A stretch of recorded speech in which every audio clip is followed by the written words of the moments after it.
क्या आपने कभी सोचा है, रामायण सिर्फ भगवान श्री राम की कहानी नहीं है। यह एक ऐसा रहस्य है जिसमें धर्म है, अधर्म है, भक्ति है, शक्ति है, और ऐसे रहस्य हैं जिन्हें सुनकर आज भी इंसान सोचने पर मजबूर हो जाता है। लेकिन आज हम रामायण के उस रहस्य की बात करेंगे जिसे जानकर आपके रोंगटे खड़े हो जाएंगे। एक ऐसा रहस्य जिसका संबंध है भगवान श्री राम, रावण और उस युद्ध से जिसने पूरी दुनिया का इतिहास बदल दिया। कहा जाता है, जब जब धरती पर अधर्म बढ़ता है तब तब भगवान किसी न किसी रूप में अवतार लेते हैं। और त्रेता युग में जब राक्षसों का अत्याचार बढ़ चुका था, जब आर्षि मुनियों का यज्ञ नष्ट किया जा रहा था, जब निर्दोष लोगों के मन में भय भर चुका था, तब भगवान विष्णु ने श्री राम के रूप में अवतार लिया। लेकिन क्या आप जानते हैं, श्री राम और रावण का युद्ध केवल सीता माता को वापस लाने के लिए नहीं था। इसके पीछे एक बहुत बड़ा रहस्य छिपा था। रावण लंका का राजा था। वह अत्यंत शक्तिशाली था। वह महान विद्वान था। वह वेदों का जाता था। वह भगवान शिव का परम भक्त था। कहा जाता है कि रावण ने भगवान शिव को प्रसन्न करने के लिए कठोर तपस्या की थी। उसने अपने सिर तक भगवान शिव को अर्पित कर दिए थे। उसकी भक्ति देखकर भगवान शिव प्रसन्न हुए।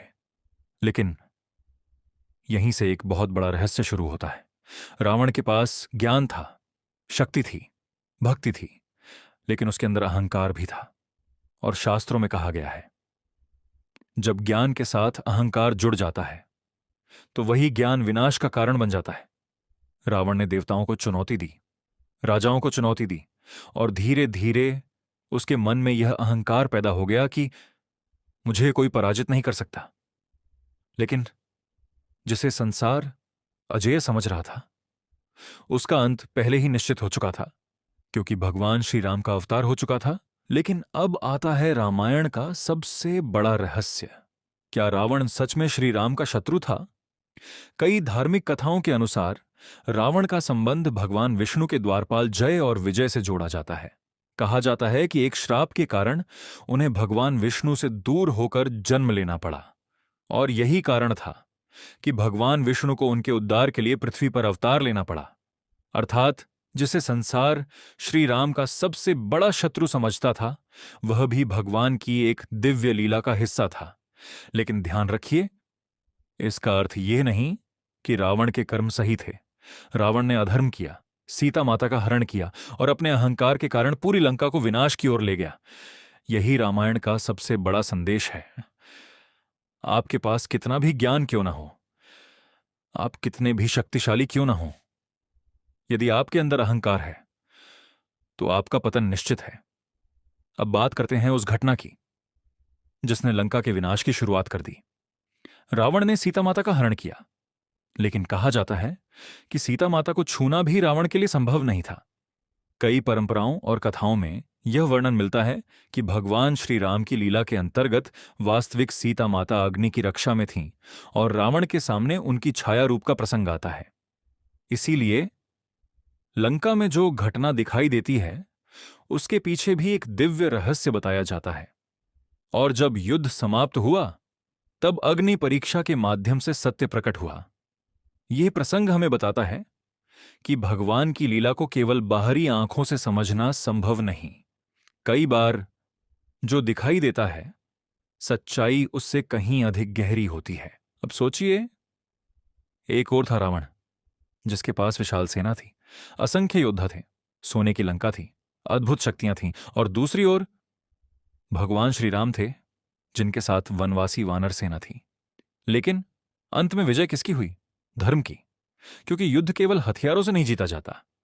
युद्ध जीता जाता है सत्य से, धैर्य से, भक्ति से और धर्म से। हनुमान जी श्री राम के परम भक्त थे। उनके पास अपार शक्ति थी, लेकिन उन्हें अपनी शक्ति का अहंकार नहीं था। जब जामवंत जी ने उन्हें उनकी शक्ति याद दिलाई, तब हनुमान जी ने समुद्र पार किया, लंका पहुंचे, और पूरी लंका को यह संदेश दे दिया कि जहां सच्ची भक्ति होती है, वहां असंभव भी संभव हो जाता है। हनुमान जी ने माता सीता को श्री राम की अंगूठी दी और कहा, माता, प्रभु श्री राम आपको लेने अवश्य आएंगे। ये केवल एक संदेश नहीं था, ये आशा थी, ये विश्वास था, ये भक्ति की शक्ति थी। फिर शुरू हुआ लंका का युद्ध। एक एक करके रावण के महान योद्धा पराजित होने लगे। कुंभकर्ण गिरा, मेघनाद गिरा और अंत में रावण स्वयं युद्ध भूमि में आया। रावण के 10 सिर 10 दिशाओं में उसके ज्ञान और शक्तियों का प्रतीक माने जाते हैं, लेकिन कहा जाता है कि उसके 10 सिर उसके भीतर मौजूद 10 बुराइयों का भी प्रतीक थे। काम, क्रोध, लोभ, मोह, मद, मत्सर और अहंकार। यही कारण है कि रावण के 10 सिर हमें एक गहरा संदेश देते हैं। मनुष्य के अंदर भी अनेक बुराइयां छिपी होती हैं, और यदि वह उन्हें नियंत्रित नहीं करता तो अंततः वही बुराइयां उसके विनाश का कारण बन जाती हैं। रावण शक्तिशाली था, लेकिन अपने मन का राजा नहीं था, और जो व्यक्ति अपने मन पर विजय नहीं पा सकता वह पूरी दुनिया पर विजय प्राप्त करके भी हार जाता है। अंततः भगवान श्री राम ने रावण का वध किया।